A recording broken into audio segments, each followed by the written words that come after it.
of the Bears, number 2 in offense this year? 2 in offense, and ironically, it's been mostly on the ground, and Sid Gilman is a great passing master, so you just never know what's going to happen.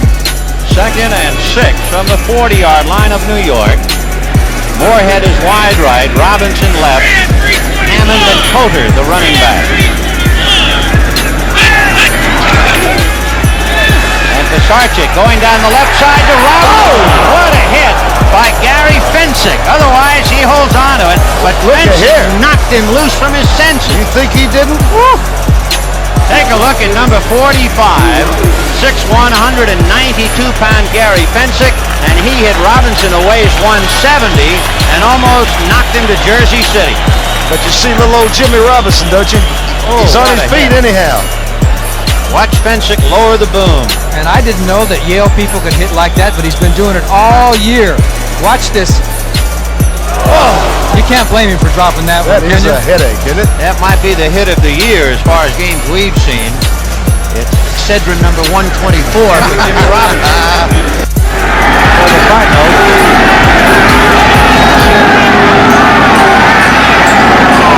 Zarkowitz lots of time, and it is intercepted by Ellis. Ellis brings it back upfield.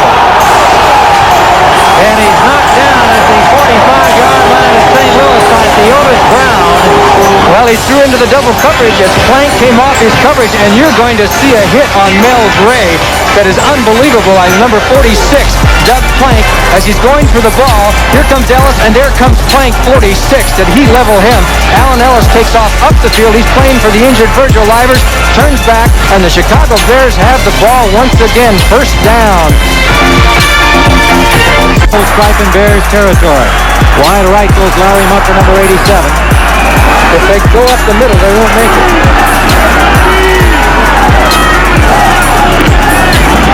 Trying the short side wide is Ricky Bell.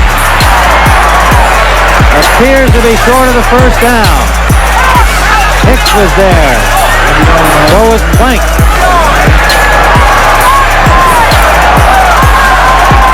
They're going to be short. First and 10 at the 7.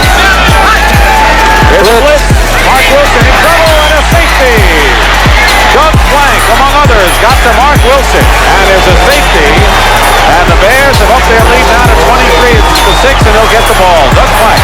I think it was number 27 who's got the responsibility. He comes up there, he's got to hit that guy and keep him out. Plank ran right over him and made the safety. So great play by Doug Plank. Mark Wilson goes down. He got some help from Mike Hartenstein as the Bears get the safety and now take the lead 23-6. We'll be back with the Bears on top.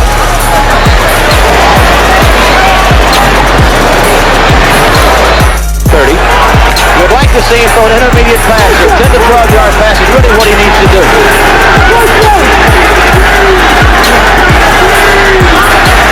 Kevin House, the rookie from Southern Illinois, in that defensive end. Incomplete. And he's looking for Jimmy Giles and Bruce Curran was back there defensively, and Doug Williams is claiming he should see a flag. Doug Williams is wrong. He should have intercepted the ball. He dropped the pass. Doug Williams complaining he should have had pass interference throughout. Here we are from the end zone. Williams goes back. That's where he gets protection this time. He's going down the middle to his tight end Giles. Watch Heron there. Cover the screen. He had a chance at the interception. There was no interference there at all. That's Doug Plank, 46. That could have been goes around. That could have been what Doug Williams was complaining about. He laid hit by Plank against Jimmy Giles, who of course very close to him, and Doug Williams, number 1 receiver. Now out comes Darryl Yacobi. You'll remember they got a break on a controversial interference call against Los Angeles, and that's the way they beat the Rams. But you don't get those every game. Oh, Doug Plank did not make a bad play. He had to hit him. He didn't know whether he caught it or not. There wasn't the referees were absolutely right. And now the center is really a good one. Here's the handoff. They go the other way. Doug Plank hits him. You pay when you hit the arrow. This time Campbell's a little slow getting out. Run right, he's hurt. Well, this is such a good lesson for all you young running backs. This is something that Earl very seldom is caught doing.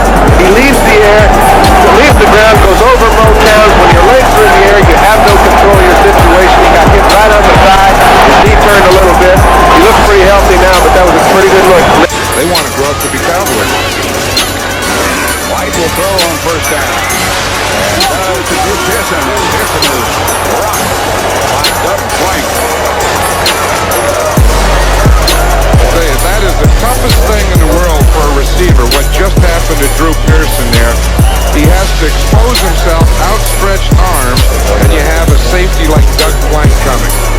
watch this. You see he's led to the outside.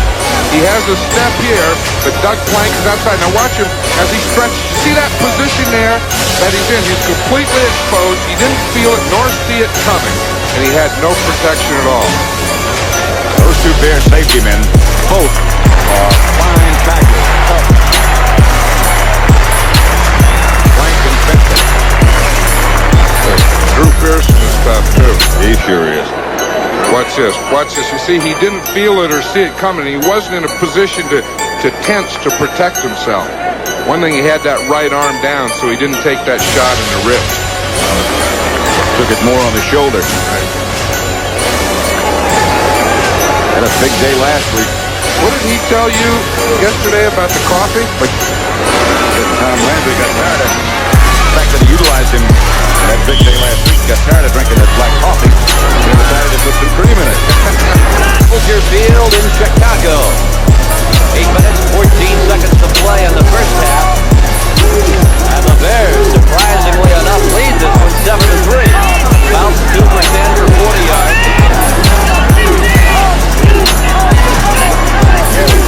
Second and 8. Dan will put it in the air.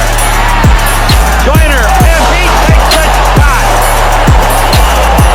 Gary Fencik is there, and Charlie's hurt.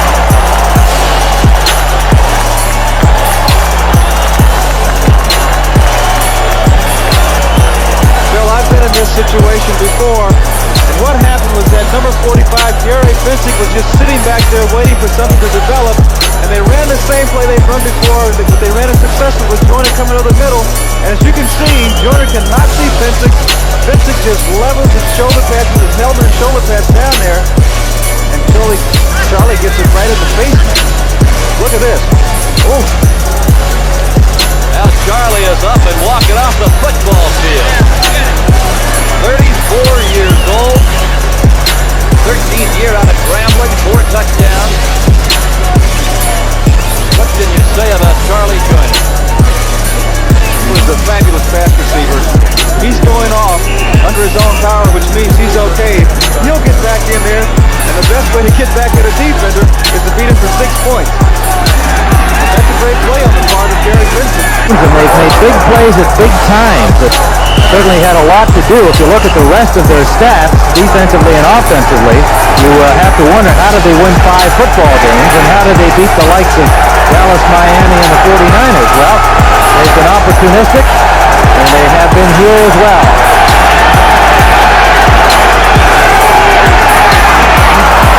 James Jones breaks loose for the first down, and without Gary Fencik to trip him up, he'd be in the end zone. Nice play by the Lions as Jones kept his eyes open. It was supposed to be a little bit more inside, and he dipped outside the Otis Wilson coming down, and Fencik has a big man to stop there. He goes low and tips him right on his head, but not before Jones got the first down. Nice play by the Lions. James Jones, 14 rush. Opportunity for Curtis Jordan. He'll come up with the kickoff. Second and 10. See whether that information holds up on this series. What a catch by Monk. He dropped the ball, and it is ruled incomplete. Marshall picked it up. The crowd here thinking that it should have been a reception and a fumble recovery by Wilbur Marshall. Leslie Frazier put the hit on Art Monk, and it is ruled incomplete. A circus try by Monk. Had the ball in the air, but didn't have it when he came down to the ground. And an injured player for the Redskins is number 69, R.C. Thielman. Okay, and that is the key as to whether Monk, as you'll notice, Theismann kind of throws into the coverage. The linebacker almost hits it. He makes a super grab, and then there's the contact. And when he comes down, boom, the ball is jolted loose. I'd have to say that it's the correct call by the officials. 4:26 remaining first period. The Redskins 7, the Bears nothing. Chicago's Todd Bell joins easily at safety. Often positioned as a linebacker, Bell, number 25, played the most demanding role on the number 1 defense in pro football. He was in equal parts a run stuffer, a blitzer, and a cover man. The main man and defensive coordinator Buddy Ryan's aggressive system. That's Buddy Ryan's defense. Take it to him and just really give him everything that we got. That type of philosophy. And I enjoy it. It's my type of football.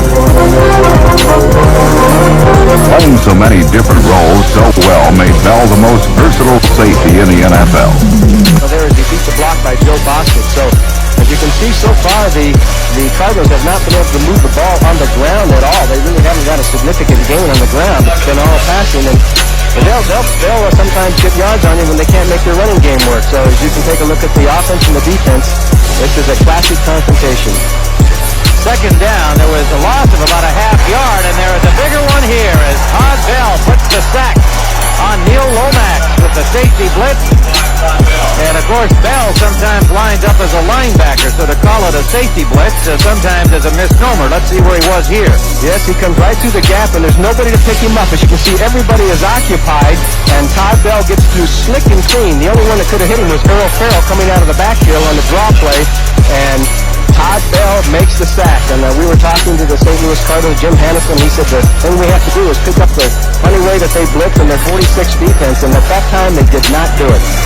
Even when they have enough men, the Bears are crisscrossing quite a bit and confusing that offensive line. As you know, it has moved a lot of people around. This is getting brutal. Third down, way back at the 30-yard line. Manning is hit again by Bell. Ron Sands again with another poor snap. Manning took a real shot from Bell at his 10th sack this afternoon for the Chicago Bears, a new club record in that department. Nobody had a hand on Bell. Slick and clean. Archie Manning's buddy Ryan, the Bears defensive coordinator, who has masterminded the blitzes that have worked so well this year. And Chicago has 10 sacks. That's a new Bears record. And the Bears defense number 1 in the league, number 1 in run defense, and who knows, they may be number 1 in pass defense after this game is over. Buddy Ryan. From this point, he's looking at a 50-yard field goal. From the shotgun on third down, Theismann again, big rush on it, gets it away. Washington is really clobbered. Let's see if it's ruled an incompleted pass or a fumble. It's an incomplete pass. Todd Bell, number 25, the safety came in and lowered the boom on little Joe Washington, who's being helped to his feet. He took a tremendous shot. They call that a fumble? I hope some officials saw that the way we saw it. They are calling it apparently a fumble. I didn't see it that way. They're giving the football to the Bears on a fumble recovery. Watch it again. Here you see Joe back in the shotgun. You see people coming after him. Everybody picked up inside Rick. Bears picked up a guy. Now he moves out there. There's the ball. Ooh. Boy, I'll tell you. Was that a vicious hit? I don't know if that was a completed pass or not. Let's see. Let's take another look now. Joe's sliding to his left. He's looking for Joe. Joe moves to the inside. Feinstein, number 73, was out there on him. Now here he comes. It looks like he had the ball long enough to be called a fumble. Definitely. A good call by the official. And the Bears recover the fumble and will have the football first and 10 at their 38 when we come back right after this.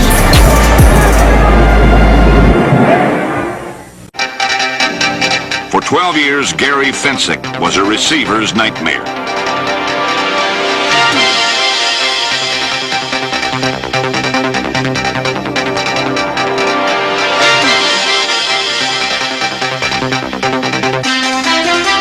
The dapper Yale man off the field, Fencik played with vintage Bear ferocity and retires as Chicago's all-time leading interceptor and tackler.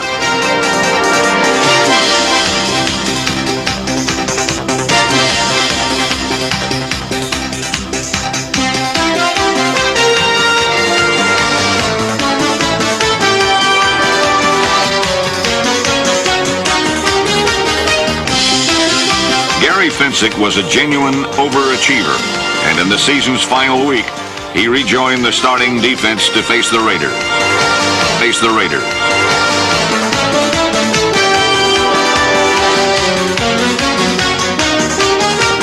Nine sacks later, the Bears were 6-3 winners in a game dominated by the defense. The playoffs and a hard lesson lay ahead. Plank, the head coach for Philadelphia, coming into this game 0 for 4 in Arena Bowls, and it's now going to be 0 for 5. I'm sure this one is going to sting for quite a while. I want to tell you thanks for a great season. I mean, this is the most fun that I've had coaching in my life. And it was because of each and every one of you.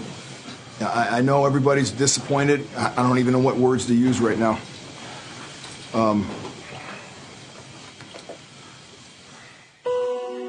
At age 59, Doug Plank is still looking for his first football championship on any level.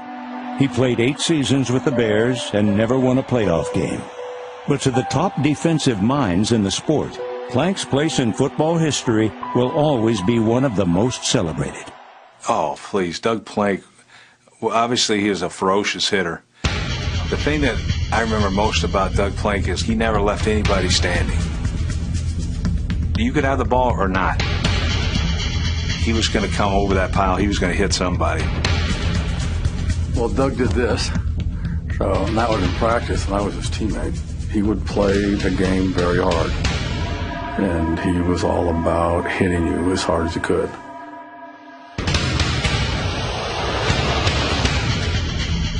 There was no doubt in my mind when you played against the Bears, the heart and soul was Doug Plank. Doug Plank hit me on a scramble. It was game over for me.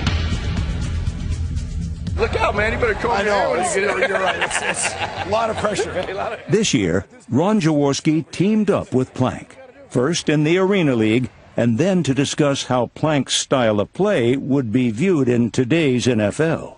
It probably wasn't the best there. I think this is probably a penalty today, too.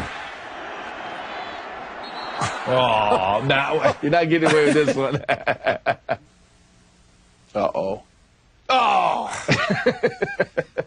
Hey, it was a different era. What can I say? It was pre-global warming and all that kind of stuff. Since Frank was heading back to the huddle, it's probably a little bit late, I think. Look, no penalty flag.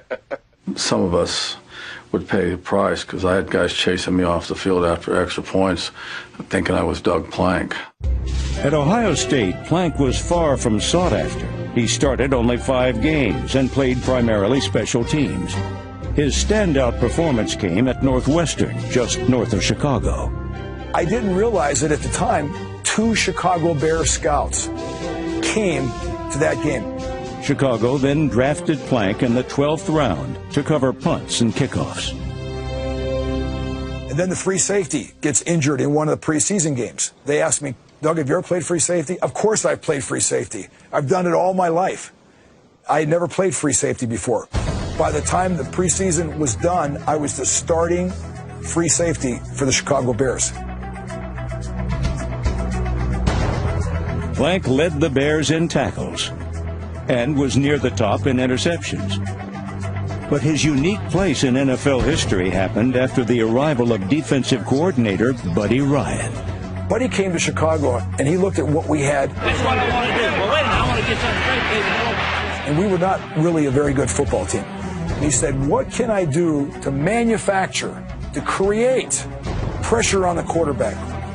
And on the board, he had this scheme.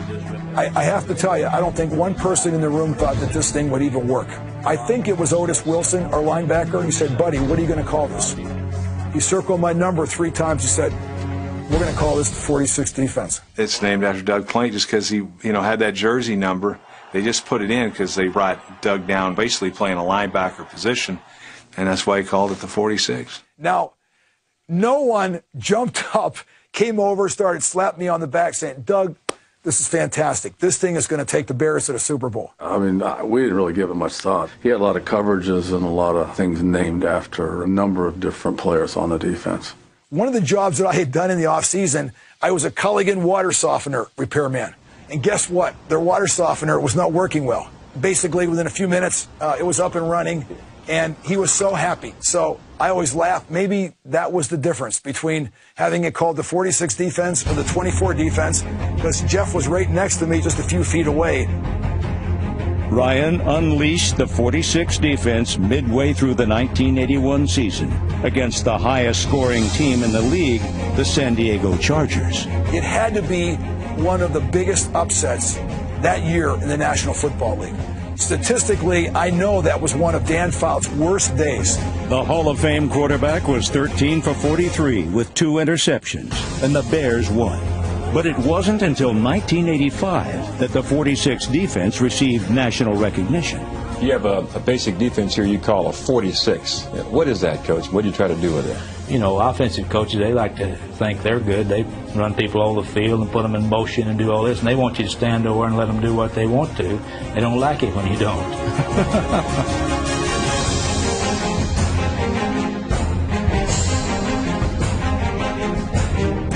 The 1985 Bears allowed just over 12 points per game, shut out their first two playoff opponents, and crushed the Patriots in Super Bowl 20, a game where the Bears scored exactly 46 points.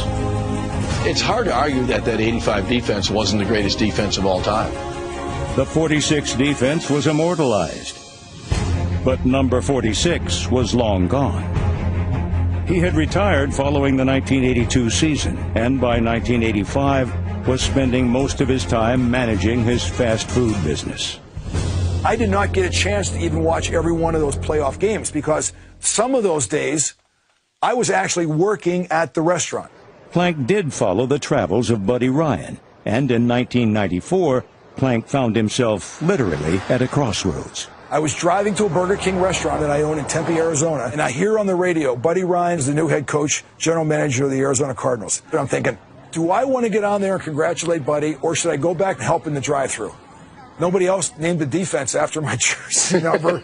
I said, you know what? I at least owe him the respect to go down there and congratulate him. That's what I did. 5 minutes later, I was offered an announcing position for the Arizona Cardinals, and I started realizing how much I loved this game of football. Plank was an assistant with the Jets when Rex Ryan first became head coach. Why didn't you get deep? You weren't deep? No, I'm pushing him in. We're going to try to be down low, trying to run him with. I see. And he's coached 8 seasons in arena football. It's ridiculous. This is what really struck me once I became a coach. I don't remember ever crying in my life.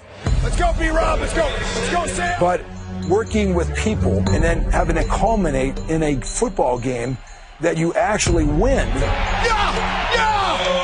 Woo! Yeah! B-Rob, man, go! I mean, literally tears many times roll down your face. Way to go, Perk, man. Awesome work. Way to go, Joe. I don't know of any other business that you get that same sort of a reaction from.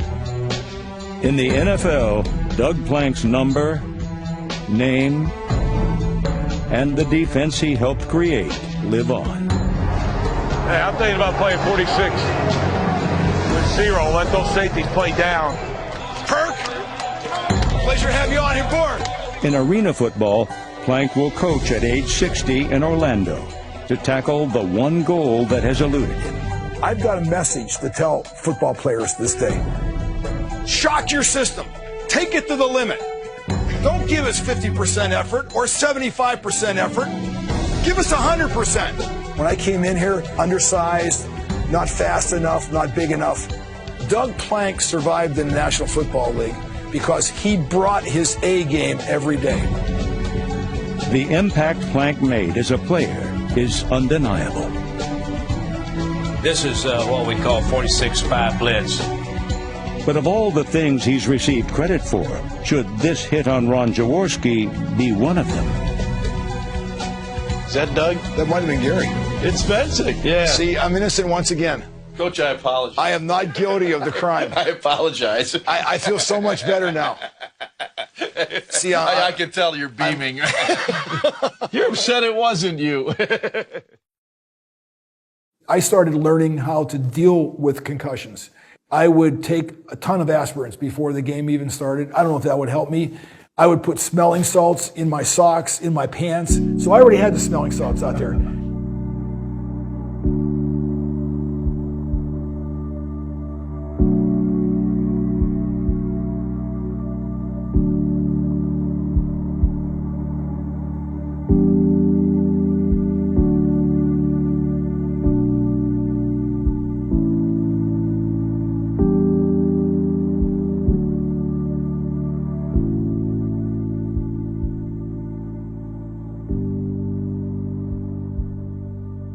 I remember asking someone, I understand the Bears are going to practice. Yeah, they're right down the road at Ferry Hall. And you're going, excuse me, I'm looking for the Chicago Bears. They go, no, that's where they're at. An abandoned girls prep school. That was, you talk about facilities and what a difference that was. You just think about what the NFL, you thought it was, and then all of a sudden you're there and you're just so disappointed. We used disappointed. to practice on a public park, right? One of our fields was a public park. The public park. And, people would just be, walking their dogs. It doesn't get any better than this. That was tough. That was, those were good years though, because it always put things in perspective. And so I was very fortunate. I got there, Jack Pardee was his first year, and I found out real quickly, I did some investigation on Jack. Jack was a tough guy, beat cancer when he played. Yeah. And I knew that he just liked tough guys and people that like to hit people. And so I kept thinking, okay, I've been on special teams for 4 years, 3 years at Ohio State, and I was really good on a kickoff team. And you're running full speed down there, and you're not really trying to tackle anybody. You're just trying to blow people up. Yeah. And so when I had my opportunity, somewhere around the second or third week in camp that year, Gary Lyle gets an injury. And they asked in practice, hey, any of you guys played free safety? Because they didn't really draft a free safety. Gary, I never played free safety. I signed and go, I did it. So you were playing strong safety? I was playing strong safety. Oh. And I remember being over there at the strong safety, and Leonard Waterscheid would play free safety. Wow, this is a different world. Yeah. I mean, now all of a sudden, you're guarding tight ends on pass plays. You're in the middle. And that guard pulling, wasn't it? The guard pulling. Oh, man. I learned that when Buddy, introduced the 46 defense, and then all of a sudden, you're a linebacker and you have to take on pulling guards. And I remember one time in Green Bay, I got hit by a pulling guard. Gary, I thought I was electrocuted. And they gave the ball to the running back, and he ran right by me. And I'm trying to go like this. I couldn't turn my body. I mean, that is when I thought, you know what? This is the beginning of the end. There's little telltale signs like that let you know your body is screaming and saying, get me off the field. I can't take this anymore. And I don't want to say this is about making business decisions and all those sort of things, but let's face it. How many players have gone through the NFL all the way through the end of their life? None, zero, none of them. So there's a long period of time once your career is over that you're going to have to be a regular human being. You're going to have a job. You're going to have to go out there and get a paycheck and buy a car and live in a house and do all those sort of things. And the NFL can certainly help you, but at the same time, when you're going through and damaging your body, you're thinking, okay, what am I going to have left? When I see guys like, was it Robert Smith, the running back from Minnesota, where he just said, I've had enough. You know what? I really could understand that, and people go, oh, you're making all this money and all that. When you find out there's a time where it comes where you go, it's like an on-off switch. I think I've switched off and I can't go back on. But, Doug, we played a different style, but it was a different era. But, looking at what's happened to Dave Duerson and some other athletes that we know, would you do it again?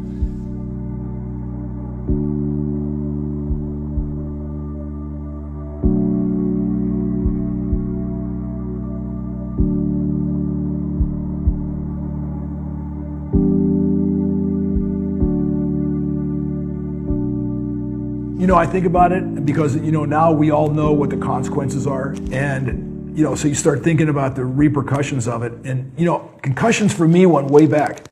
I think the first concussion I remember was in junior high.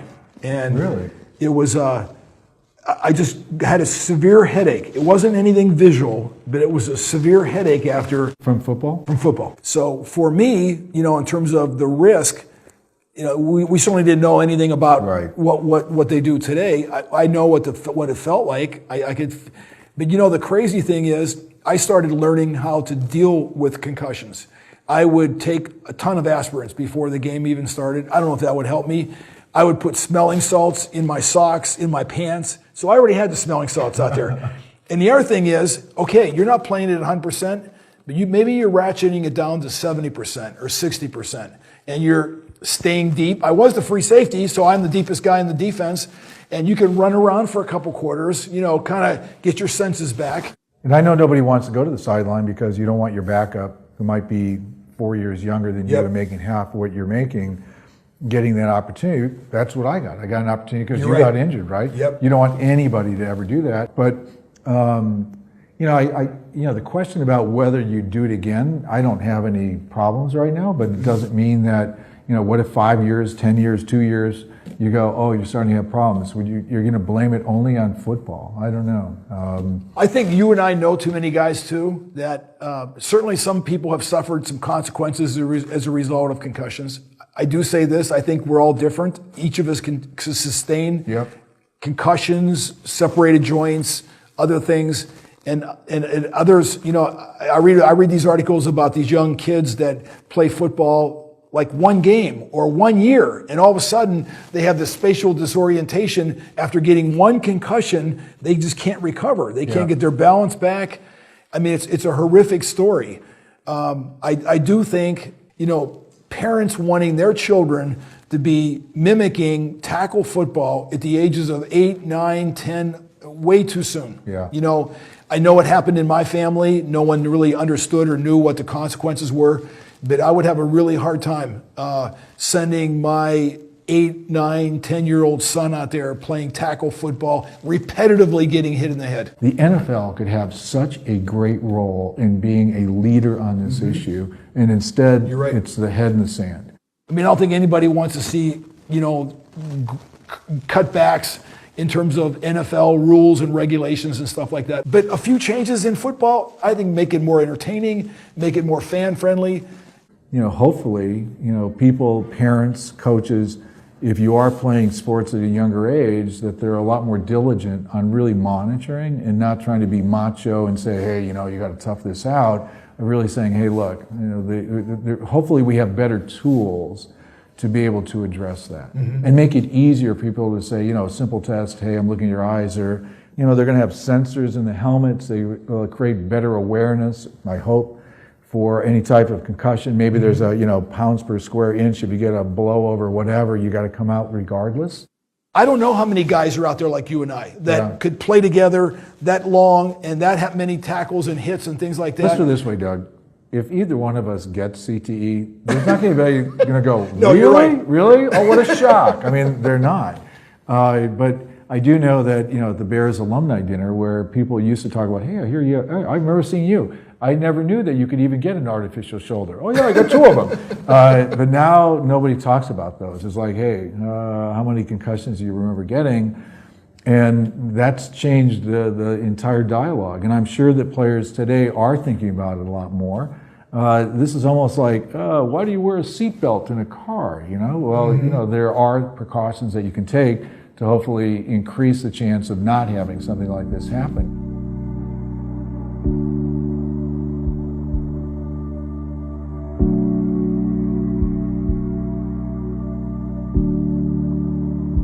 One thing that I did a couple of years ago was I donated my brain to the Concussion Legacy Foundation. It was a pretty easy decision, to be honest with you, for a couple of reasons. One, I plan on getting cremated, so what else am I going to do with the brain? But two, I think more importantly, you know, you hear of all these stories of all the NFL players, 99% of them have some problems. Well, I don't think everybody who has played in the NFL comes up screwed up. And so I'm happy to, you know, hopefully be a positive for someone who did play for 12 years. Hopefully I don't have any problems before I pass away. And really hope that that will lead to, you know, better research and hopefully some solutions that we've been talking about. Gary, I saw that story and it moved me, it motivated me. I almost had tears in my eyes when I read it. I'm going down the same route. I will be ashes and toast at the end of my life.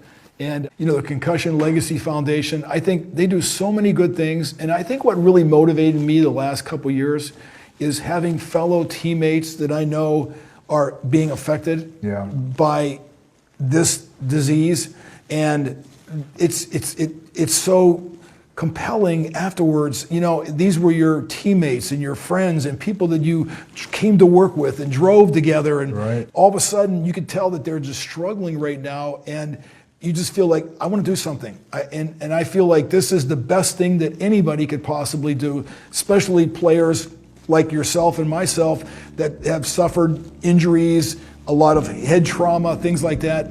I just think that, you know, this could possibly, you know, set the example for even other players behind us to be able and willing to do the same thing.